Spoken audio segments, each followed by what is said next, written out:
Good morning, everybody. I'm Professor Simon Jackman, the Chief Executive Officer of the United States Study Centre at the University of Sydney. And of course, the United States Study Centre here at the University of Sydney stands on the traditional lands of the Gadigal people, part of the Eora Nation. And we pay our respects to elders past, present and emerging. Today is a slightly different webinar for us, but one we're really excited. It's been a little while in the making, so we're delighted to be able to do this special webinar today. We've got, as you know, Zoe Daniel, former bureau chief for the ABC in Washington, DC, and long time, very accomplished journalist, a lot of foreign assignments in her career with the ABC.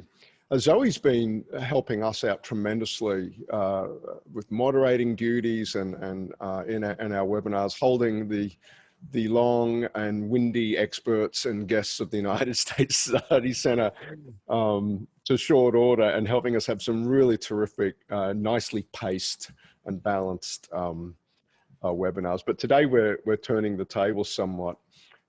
Zoe, as some of you may know, of course, penned a book summarizing her time as bureau chief there in DC, called Greetings from Trumpland: How an Unprecedented Presidency Changed Everything, co-authored with Roscoe, Whalan. And it's a ripping read. It makes, if nothing else, I keep harking on this, Zoe, forgive me for this, but I love the way it's written in the present tense. It takes the reader right back into the field. You're alongside with Zoe and the things that she and Roscoe were experiencing on the campaign trail and out there across the United States during Zoe's time in the United States. And it's a great way, it's a great kind of review, but and a setup for where the US was through those 4 years, and of course where it's going critically as well. And what I wanted to do today was to step out of the way, and I'll be doing that in just a minute. And we're so thrilled to have, frankly, a legend of Australian journalism. No description other than that does Jim Middleton justice. Jim, a long time observer of American politics, and indeed I got to know him when he was a host on Sky early in my time here running the US Study Centre, frequently tapping us for our expertise about the US, and we got to know Jim that way. But of course, you know, I grew up watching Jim, as many of us did, watching Jim as a political correspondent for the ABC. And quite frankly, there aren't too many people better in the business than Jim Middleton. And so when Zoe suggested that maybe Jim runs today's session, I said, that just checks a huge box for me personally, but I hope to, I know, for the big audience that regularly attends our webinars. And indeed, some of the audience that have registered for today, I think, is in no small measure due to not just Zoe's book, but great to have Jim on the masthead for today as well. And that's it from me. Having given those two fine individuals such big intros, this is where I step out for the balance of the hour and hand over to the very capable Jim Middleton for this conversation with Zoe about her book, Greetings from Trumpland. Thanks, Jim. Thank you very much, Simon. High praise indeed. We better live up to your expectations, I hope now. Zoe, good to talk to you again.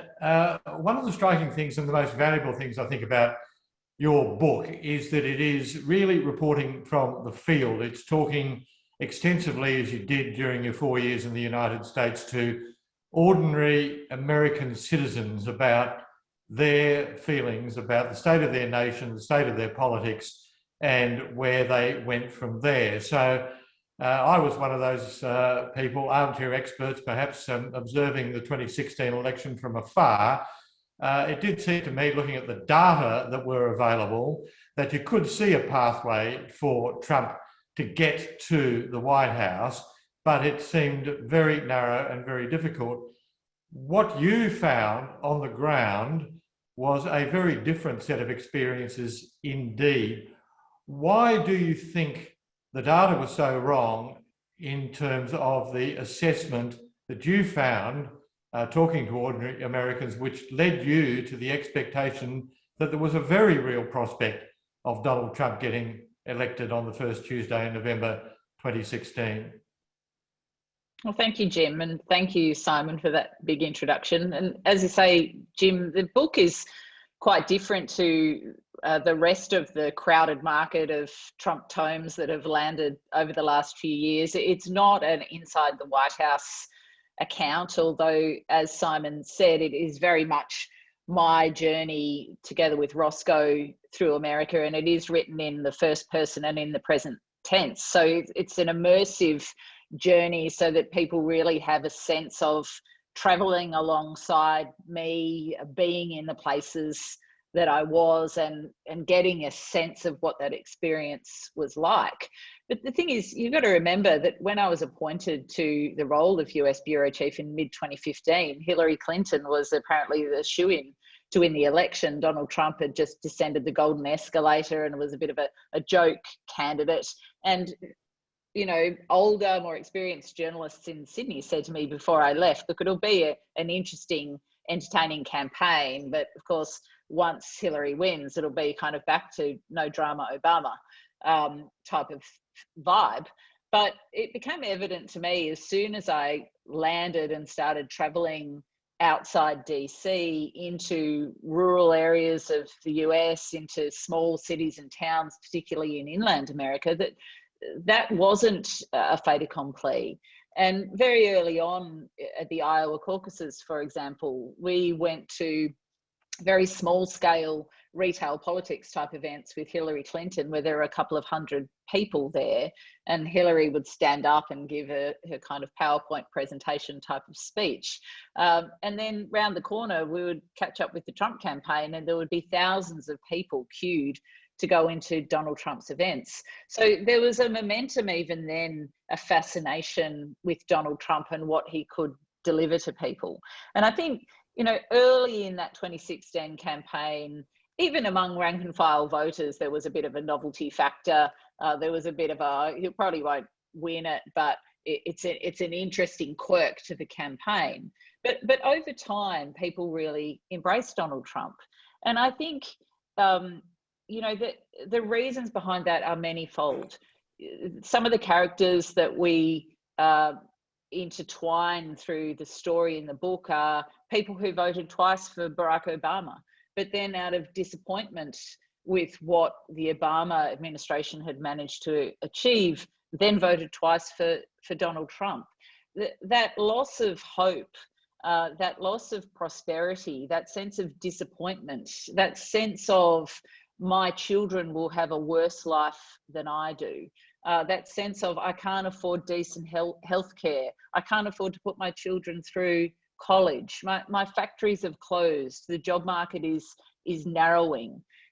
Just a sense of looking for someone different, someone who would call things out, listen to them, look towards them, talk to them, embrace them, rather than exist sort of politically above them as an elite politician in Washington. All of those things, I think, played into the reasons that people voted for Donald Trump, not only in 2016, but again in 2020, much as he didn't win the election, but still 74 million people were behind him. So why were the polls so wrong? Well, pollsters weren't looking in the right places. Maybe people who were answering the questions were maybe those who were going to vote for him were keeping their mouths shut. It was also potentially a different group of people who perhaps wouldn't ordinarily vote in a presidential election. You know, lots of different things I think played in there, but as I say, it was evident to us out in Western Pennsylvania and Ohio, where every yard sign was Trump Pence leading up to the 2016 election, that something was going on that was different to what the polls were saying. And I would come back to the office in DC and say to Roscoe, my co-writer who sat next to me, and he was often in the office while I was in the field, I'd say, I think I'm going mad. I'm sure he's going to win this election. It just can't be that we're going to events with 20,000 Trump supporters versus a couple of hundred Hillary supporters. And most people we're speaking to are really motivated by Trump, and finding people to talk in any sort of passionate way about Hillary is quite difficult. So how can it be that she's going to win the election? I honestly, Jim, I thought I was spending too much time with Trump supporters in 2016, and that was skewing my view. But on that night, on election night, when I was in the Javits Centre under that glass roof and she did not win, I was probably the least surprised person in that building.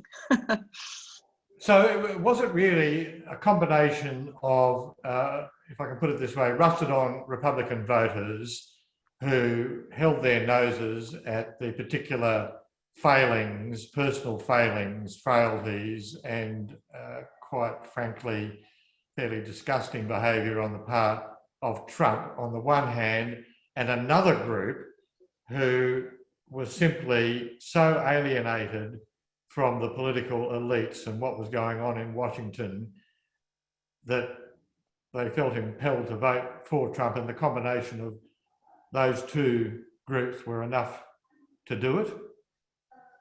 Yeah, well, and you've still got those two groups now. You know, the moderate Republican leaders, or the sort of centrists in the Republican Party, who called Trump out early on in 2016 and then fell into line behind him because it became evident that he was going to win the election, who then sort of half-heartedly renounced him after what happened on January 6th, but then fell back in behind him again by the time the CPAC conference was held in March. You know, there is still a base of leadership in the Republican Party who need to keep Trump there as an option because they need that other group that you're talking about, who, and they also potentially held their noses at the to put it kindly, incivility that Trump embraced and you know, put about not only in the US but around the world.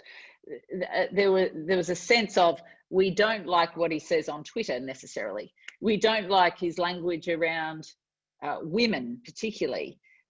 However, we will pause our scruples on those issues for the sake of what we think he can deliver, perhaps economically and in regard to jobs. And a lot of people that I spoke to during 2016, you know, their primary voting motivation is about money in their wallet.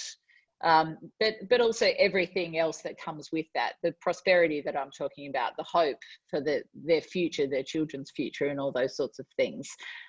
So on that basis, many people were prepared to pause their concerns about him because they like him for his disruptive tactics, that he's the anti-politician. And I do think that 2016 was the perfect storm in the sense that you had Trump versus Hillary, and Hillary, other than being a woman, is the archetypal establishment candidate because of, you know, her obvious background, but also has a lot of baggage, even among women, around a perception that she enabled Bill Clinton through the Lewinsky scandal, for example.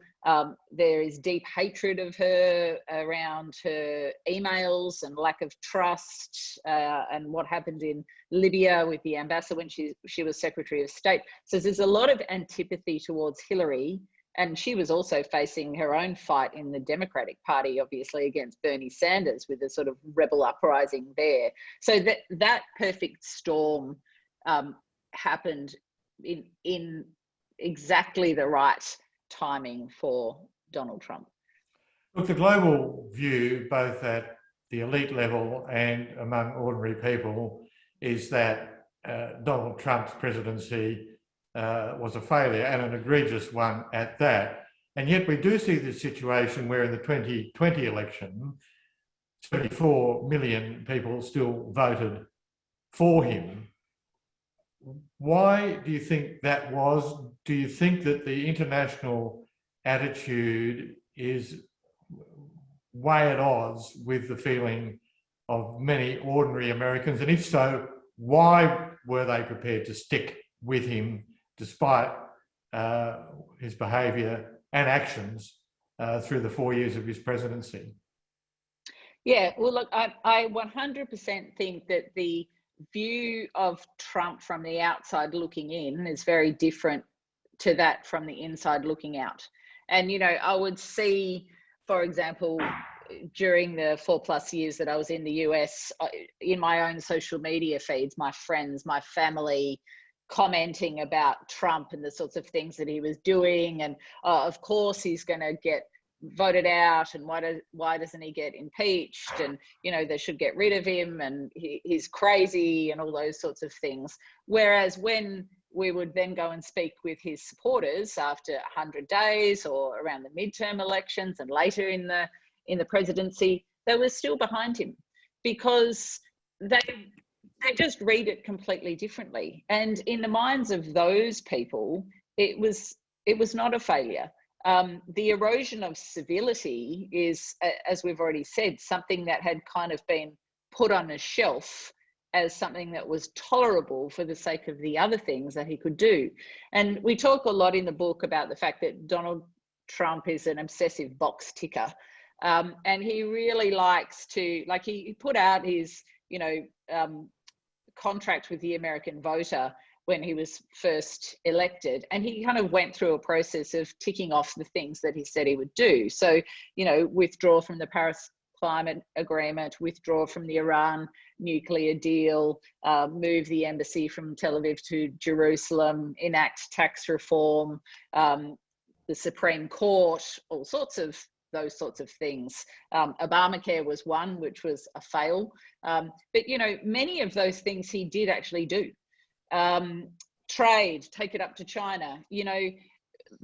People who are involved in trade in the US, many of those people suffered economically because of that trade battle that went on during the Trump administration. But you go out and actually stand in a field with someone who grows soybeans, who says, well, yeah, okay, we're kind of getting it in the neck now because of Trump's policy, but it's short-term pain for long-term gain. Someone needed to lay down the law to the Chinese on this. So there was a degree of respect around that. So, international assumptions around how Donald Trump was perceived, and indeed assumptions among people living in large coastal cities about Donald Trump's behavior are very different to what you encounter when you go out into inland America, the so-called flyover states, speaking to the sort of self-described forgotten people who continue to back Trump and voted for him again in 2020 because in part they would have seen that as a work in progress. Look, let's talk about the Supreme Court for a minute. And one of the things that was striking in the 2016 campaign, I remember observing the final debate where Chris Wallace devoted the very first section, and it was something like 20 minutes, really to the question of abortion, which by implication was Roe v. Wade and then the Supreme Court.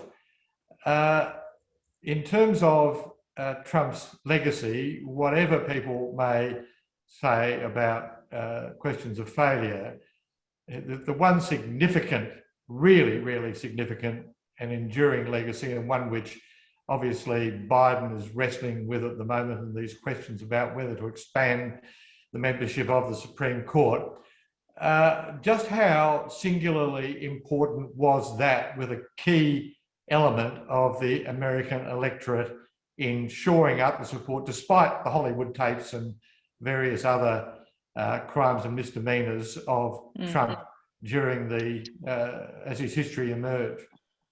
Yeah, well, it seems very contradictory, doesn't it, that evangelical Christians, for example, back Trump largely, but it's all about abortion rights. And social policy more broadly. And I think, the Americans on this call understand this. I think Australians struggle to understand how powerful the Supreme Court is in terms of its influence on sort of life and culture in the United States. And it's power that lasts for generations. And if one of Donald Trump's aims, or one of his team's aims during his presidency, was to stack the Supreme Court, well, that was a resounding success. It's a bit of luck and timing too, to be fair, but it fell the right way for Donald Trump. And if there is a lasting legacy, that's it, I think. But also, I think the other thing that doesn't really register at all with an international audience is that the administration was also pushing judges into the lower courts as well. It's not just the Supreme Court.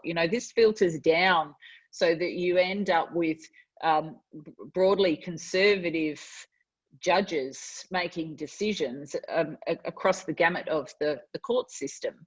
And then, as you say, when a progressive administration comes in, then they have their struggles because they're sort of battling the Supreme Court. So the idea that, much as it seems very contradictory, that extreme conservatives would back Donald Trump in spite of the Hollywood tapes, the grab him by the pussy comments, his horrendous attitudes towards women, and language and behaviour over time, comes down to that. Indeed it did. Look, one of the other points too, and we've seen the fallout from this with Joe Biden's withdrawal from Afghanistan, or the announcement of it anyway. How important in terms of Trump's success in 2016 was his appeal to Americans that these were unnecessary wars, Iraq and Afghanistan, which were costing too much and getting nowhere, and that did this have an impact on his vote in 2020 as well, that he was able to boast that he hadn't got America into any other wars, any more wars? Well, that issue in my mind is opportunistic. And you've got to remember that at the end of the day, Donald Trump's an arch populist. He could have been a Democrat, really. I mean, he just sort of made his choice about where he would be. Well, he was a Democrat for quite a while. Yeah. Indeed, and had made donations to the Democrats, including Hillary Clinton in the past. So, at the end of the Obama era, it was just a button that was ready to push. And therefore, in order to, appeal to his base and to, in that populist way, that was one of his, stack of buttons that he could press. And sure, by the end of the administration, again, as a box ticker, he's able to say, well, here's our record on this. But I also, it's interesting to me to see Joe Biden so early in his administration taking action on that, because, you could argue that Donald Trump sort of paved the way for Biden to then be able to step into that space and action it, sort of under cover of all of the legwork that Donald Trump had already done. And therefore it became not particularly controversial. It was like, okay, we're doing this, and Biden's just stepped in. Thanks very much, Donald Trump, for preparing the ground. And I think it's relatively well known that Biden did, during the Obama years, oppose the so-called surge in Afghanistan as well.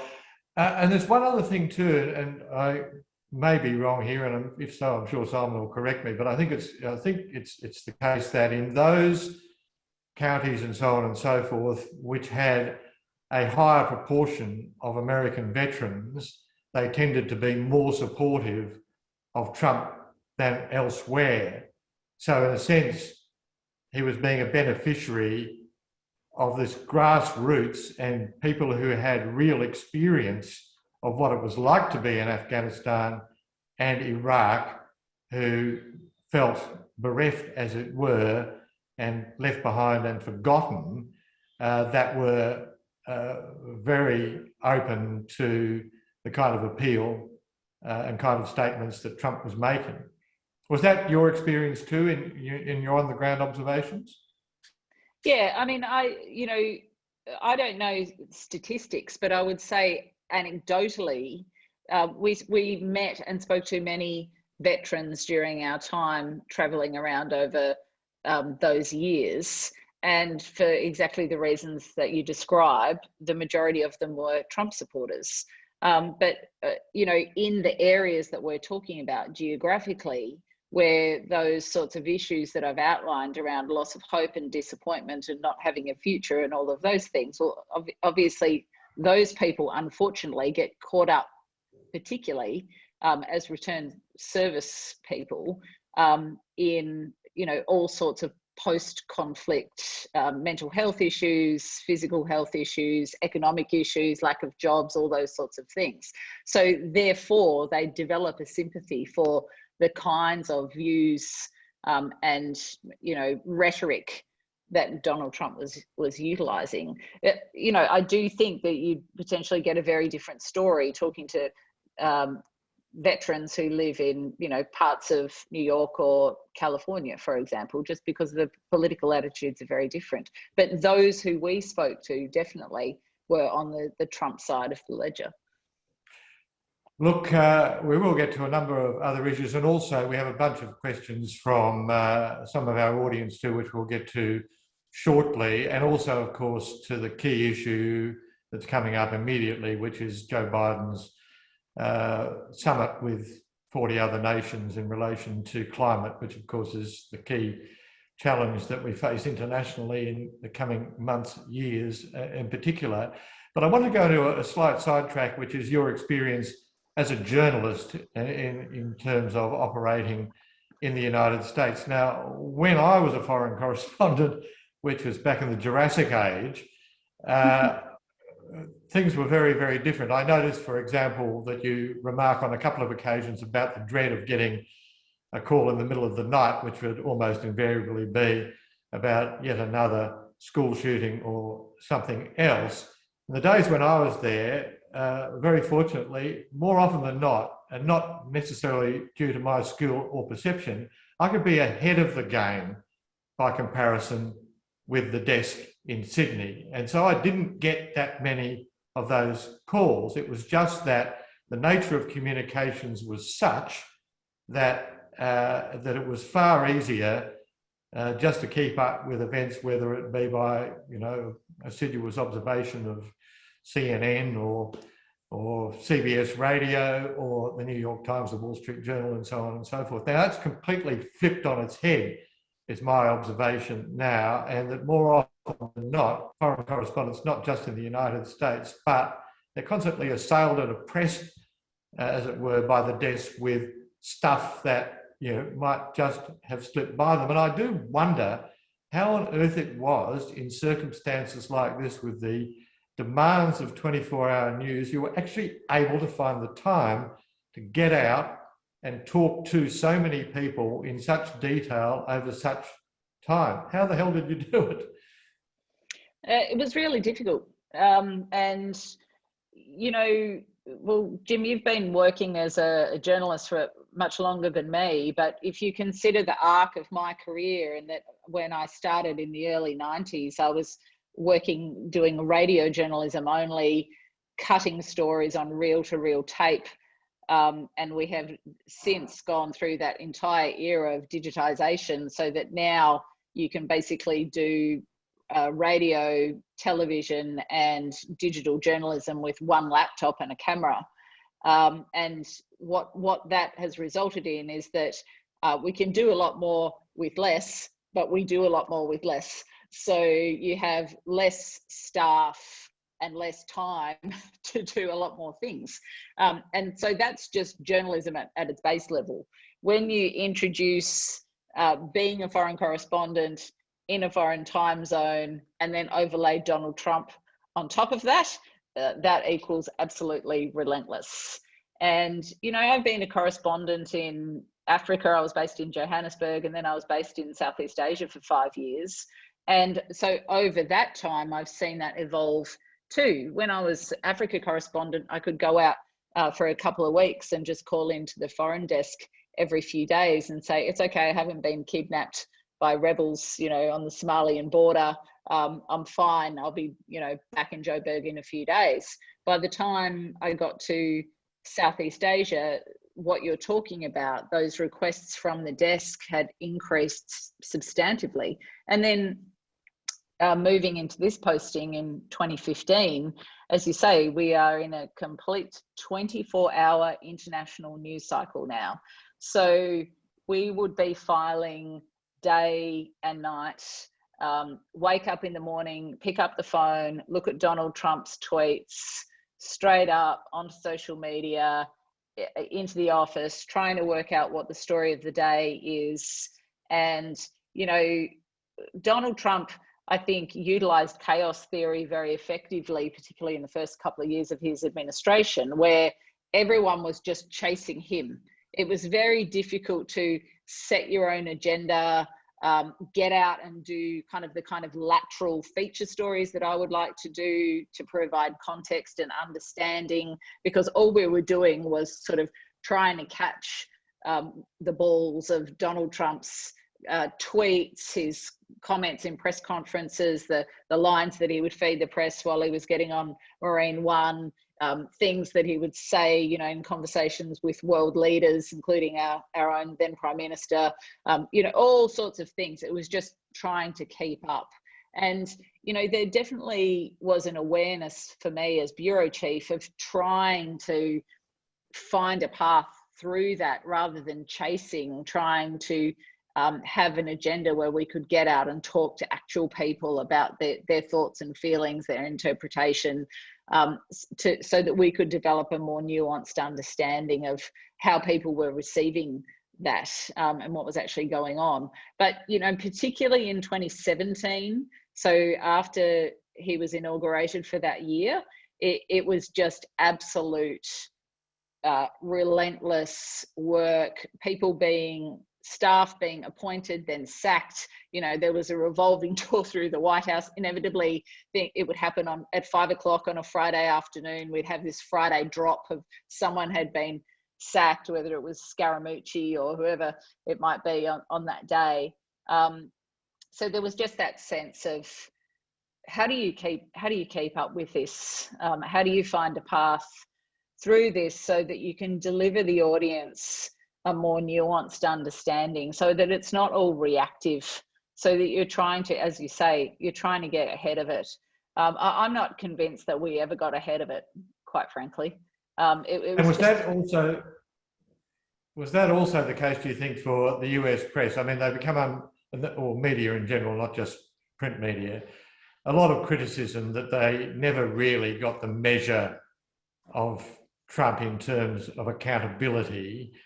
Do you think that that criticism is justified, or that indeed, as time went on, they did get better and better and more effective and more telling in that aspect of reporting the Trump presidency? Yeah, I think a couple of things happened. One was that they put on a lot more staff. So they actually had resources to fact check him. And, you know, it's very time consuming. You know, in our bureau in DC, we had 3 correspondents and several producers and camera operators, but, you know, trying to fact check the president's every word live is very labor intensive. So the likes of the Post, the New York Times, CNN and others put on a lot of staff. And therefore they had the resources to do it. Also, I think that the public got wise to him over time, and so did the press. So the press then got braver in terms of calling him out. And so you would have CNN would put up a strap saying, Donald Trump says X in brackets, not true, that kind of thing. Like they became very direct with just sort of going, this is just sort of off the wall. But the thing is, Jim, that, in such a partisan media environment in the United States, which is so different to Australia because you have, such a much bigger population, therefore more capacity to be very partisan, that, people only listen to, watch and read what they already believe. So they're not necessarily, they're not getting the sort of spectrum of views that you even get in an increasingly partisan Australian media environment. Even reading the most partisan media here, you'll still get some sense of the other point of view. There, you don't. And so while you would have the CNNs of the world and the major papers calling him out, the reaction among Trump's base would be, you're just trying to bring him down. And then they would be consuming the media that was telling them that.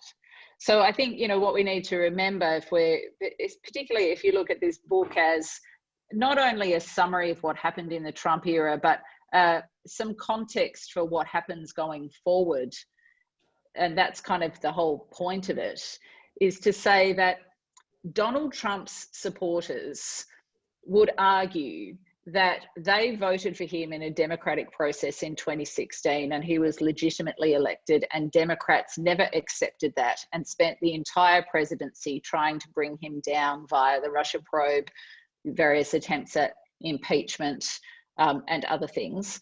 And that although in our minds, or certainly in mine, Donald Trump deliberately seeded the idea that the election was going to be stolen from him in 2020, those Trump supporters that I'm talking about, many of them, believe that they marched on the Capitol because the election was stolen from their democratically elected president. So this is the starting point for their position. And I think the big problem that we have now, and Joe Biden has a huge task, is how do you bridge the gap between those people and a fair portion of Democrats who say, we can't even deal with you. You put this guy in the White House. That was bad form. Therefore, you're not even worth interacting with at all. So then you have a very sort of split set of groups who will not even talk to each other or sort of bridge that divide.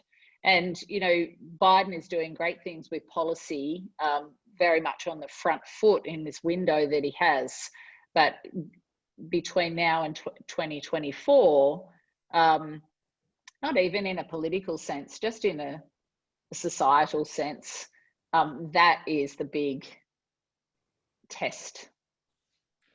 It sure is. And in that regard, where do you think the Republican Party is going to end up, given the holdover support for Trump?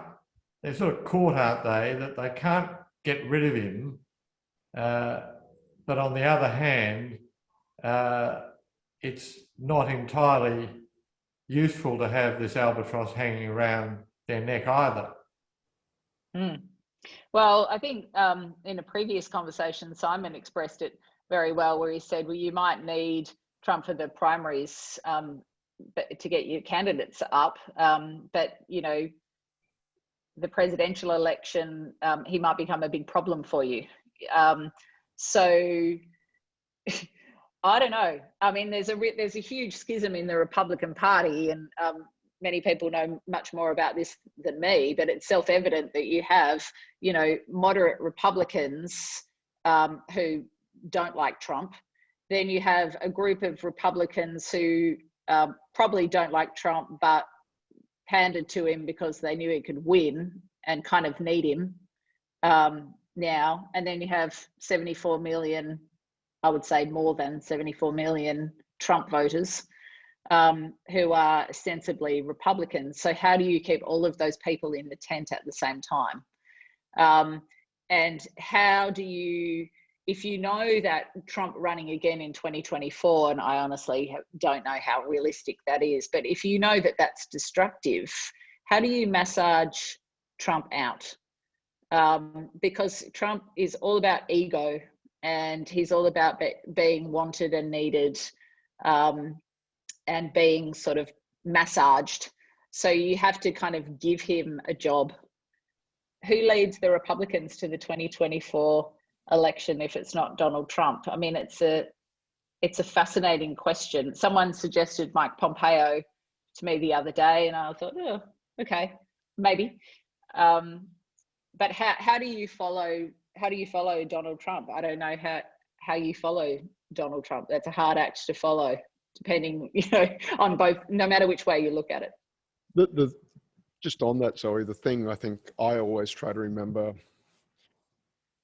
you can't look at campaigns through the prism of just one candidate from one side. It's a contest. So if the Dems, if Kamala Harris is the nominee, if Biden really is a one-term, one and out, and hands the reins over to Harris, what sort of a political dynamic does that create? Does Trump go, yeah, I can beat her and I'm coming back and I'm going to make history? Or, or do a lot of other candidates also think, wow, frankly, I fancy my chances in that head.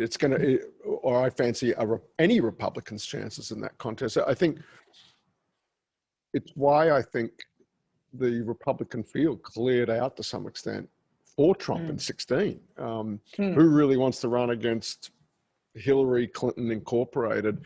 So you've always sort of got to judge sort of the political atmosphere. I think getting a read on Biden's intentions is perhaps the first shoe to drop here. We haven't heard much about it. Does he still continue to be a one-term president or not? Well, he had said that he was going to be a one-term president, but he seems to have alluded to, potentially running. And of course, you would want to keep that door open for the moment, wouldn't you? Even if you don't intend to, you would let people think that was possible, so that they don't just think, oh, you're just the bunny who's there for one term. But the other thing that's interesting, I think, is that Nikki Haley's comments I thought were very interesting last week, where she said that if Trump runs, she won't, which that sort of says a lot to me about where those potential candidates are and what their thinking might be. But the other thing about Harris is that the Black Lives Matter situation and the sort of focus on race in the United States right now, which I feel like it's bigger in a way because it's been enabled by the Trump era, because there was so much focus on him enabling things like white supremacy and his language and behavior around race in a similar way to the Me Too movement, that perhaps it made it bigger than it would have otherwise been. And that's a potential positive outcome of the Trump presidency, that there has been a more considered focus and conversation around those two issues than might have otherwise happened. But that also, surely it helps Harris at a potential both of those things help her in 2024. Yeah. Hey, since I'm emceeing now, let me ask about a question that's come up online. I think it's a really good one. And that is just, I know you're out there reporting on the campaign and sort of the Trump phenomenon, but Zoe, one thing here at the US Study Center, our data consistently reveal, and it's implicit in this question we've got from Tony Booth, with gun violence in the US, how often you'd be called out to do, or someone from the Bureau would be sent out to somewhere. And the list of cities is sort of burned into our brains at the moment, but you're covering those stories and your sense of that facet of America and your reactions to that as an Australian and, as a journalist that's worked in many other, frankly, officially dangerous parts of the world. And then you've got the United States. Yeah, I mean, look, I had two children who were in school throughout my time in the US. And in all honesty, we almost didn't go. I almost didn't take the job because I was too frightened. Wow. And it's quite emotional for me, you know. And I clock watched every school day for that clock to hit 3:30 that I'd know they were on the bus home Zoe. for 4 years. Because I went to school shootings, and I don't only know that from the television, you know.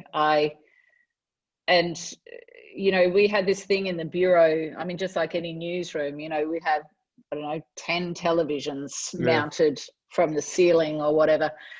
And we also had like the equivalent of the old days police scanner, but it's actually AP in New York. You know, they'd come up, you know, calling all newsrooms. This is AP, aerial shots of school in.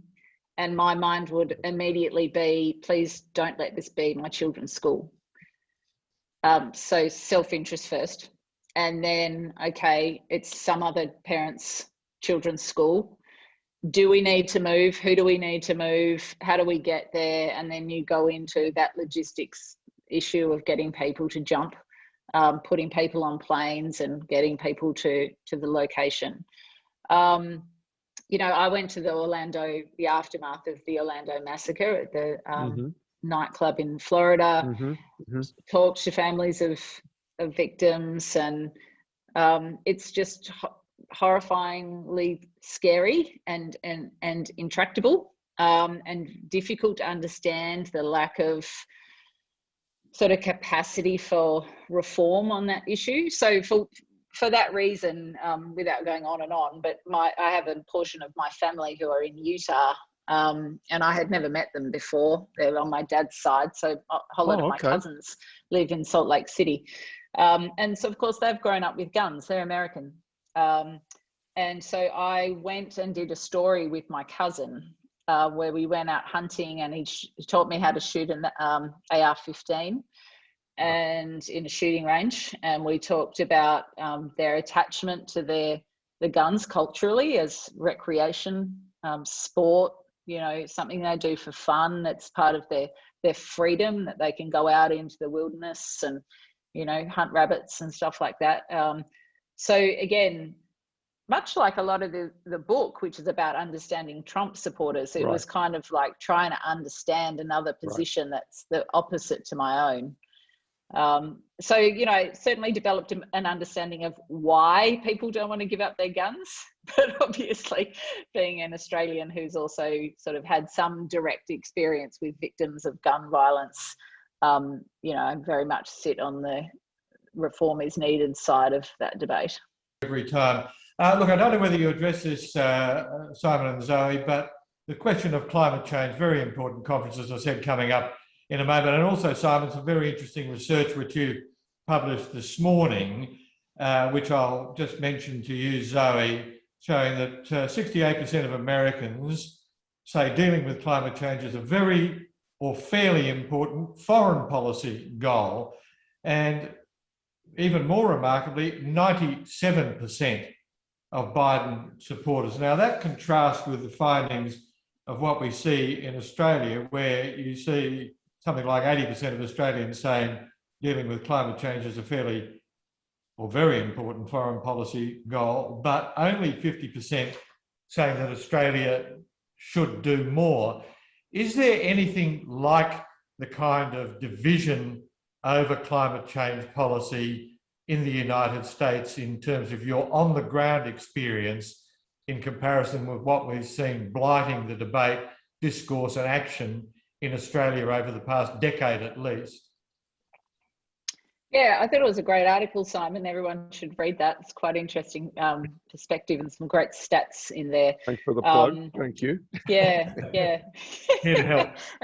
And it was also in the Australian newspaper, which is well, perhaps seem to be the polar opposite of the ABC, but they do have lots of interesting stuff in there from time to time.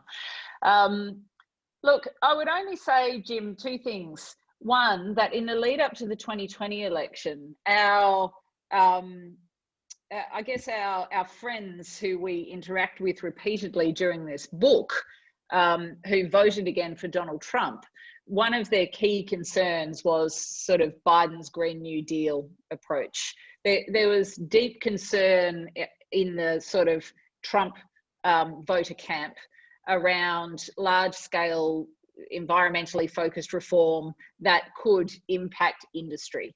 So again, it came back to money in the pocket, communities that have already been really gutted by the global financial crisis, and in their minds, globalization, cheap labor, and all sorts of other things that Trump mobilized as a weapon during his campaign and administration. So that's sort of on the table, that particular group are deeply concerned about that, and I think would remain so. But the other point I'd make is that if you go out to Western Pennsylvania, West Virginia, you know, the areas that have been affected deeply by the collapse of coal, there are wind farms and solar everywhere there. That positive feedback loop that was sort of kicked off under Obama with the focus on renewables was already happening. So you're starting to see the economic drivers take over in those communities. And particularly, you know, in a place like West Virginia, where, you know, you have desperate unemployment, you have no jobs for young people, even in places like McDonald's, because the adults are working there because they have nowhere else to work. So where do the young people go? So you just have this downward spiral of poverty. You're starting to see young people moving into working in solar energy or working in the wind industry. So that positive feedback loop, that sense of business running ahead of government, I think was already happening. And because the structures were put there by Obama, although dismantled by Trump, the infrastructure obviously still exists. Those businesses are still there. So I feel like Biden's got a head start on sort of reigniting that process. And obviously, per the numbers that Simon's quoted in his article this morning, it has a clear mandate on the Democratic side to do it. And, you know, I think it says something more broadly about Biden's approach in this early part of his administration. Under cover of COVID, an opportunity because of huge disruption to disrupt, to step into that disruption and affect disruptive structural change in various areas, infrastructure, potentially healthcare, climate, and well, obviously while dealing with the COVID situation. So to actually step into that and utilize it. And also, you know, Biden worked with Obama. He obviously learned, especially if he's going to be a one-term president, just get in and do it, get things moving. And if it results in increased prosperity for those Trump supporters, then you may end up bringing some of those along. Get them back, yeah, into the tent. Now, I did promise the opportunity to get some of the questions which you got from the audience. Due partly to my technical incompetence, we lost a bit of time, or at least I have. But look, one question at least, which is this, and comes from viewer Sonia Thompson, who says, Biden and Trump have both said they're going to run again in 2024, and you were talking there about the possibility of Biden being a one-term president. What are the odds, do you think, on either of them actually achieving that? What is the likelihood or possibility even of us seeing round two of Biden v. Trump in 2024? Simon and I sort of talked about this a little bit, slightly off this question when you were offline, Jim. But I mean, look, Biden, as I said briefly before, you know, he's starting to leave that door open, because obviously you would want people to think that there's potential for him to run again in order for them to take him seriously or more seriously now. So I think that's sort of obvious political tactic. Whether he, instead of doing that, hands over to Harris, I think perhaps depends what happens, you know, over the next 3 years. I mean, 4 years is a long time. As to Trump, you know, he's apart from being an arch populist, he's an egotist. So if he thinks he can win, and enough people are saying that he can win, then he may well run, because his whole sort of modus operandi is to seek positive reinforcement, to be the best or better than whoever was previous to him. So I wouldn't rule out Biden, maybe. Trump, I wouldn't rule out. But I do think that if he doesn't run again, then the Republicans have a problem in regard to what they do with him. And again, just getting back to the Trumpers or the Trumpists, where do they end up, and what do you do with them?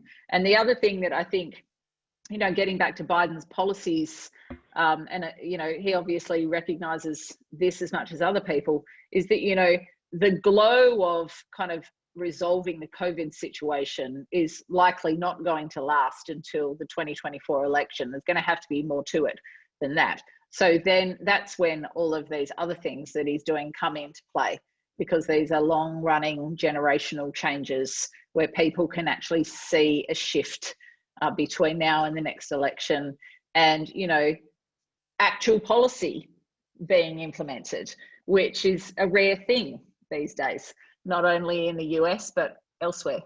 Oh, that's a very pointed remark, Zoe, but well made. Look, thanks very much, Zoe. It's a terrific book, a beaut book. I found it very valuable to read. I think it's a real asset and a real contribution to a very important aspect of our interaction with our major and most important ally. So thank you very much. I can only encourage people to read it, and I hope that our discussion over the last hour has encouraged people to get in there and buy it. Simon, thank you very much for the opportunity too. Much appreciated. A pleasure, Jim. Thank you. And again, thanks, Zoe. And let me just close by echoing Jim's endorsement of the book. Australia is lucky that our national broadcaster maintains a quite substantial bureau in DC, and in a time where a lot of media organisations, their budgets are going down. It's great to see that the national broadcaster has that footprint in DC, and as crazy a ride it was for Zoe and colleagues over there, with what changed in the industry, but also from Trump himself just driving news. It was very hard yards, but a real aspect of national service in there. So I know you're being paid, but for those of us back here, the work by you and colleagues over there, and indeed it goes on. The pace at which the Bureau is producing content for the rest of us and putting that Australian lens on it, very much aligned with our mission, for what it's worth. And that's why we're so delighted to be able to help with getting the word about this fabulous book out, and indeed delighted to have an ongoing association with you from time to time. And I'm sure there'll be plenty more opportunities in the future, Zoe. What you and some of your predecessors carry around in the intellectual capital there from your time in DC, enormously valuable to the US Study Center, and enormously valuable in turn to the rest of us. So thank you. And thank you everybody for tuning in today. A great conversation. Thanks everybody. Thanks again, Jim and Zoe. Thank you both. Thank you so much. Yeah, my pleasure. Okay. See you next time. Bye-bye. Bye-bye. Let us know what you think in the comments. And if you enjoyed this video, don't forget to like, share, and subscribe to our channel to catch all of the latest from the United States Study Center.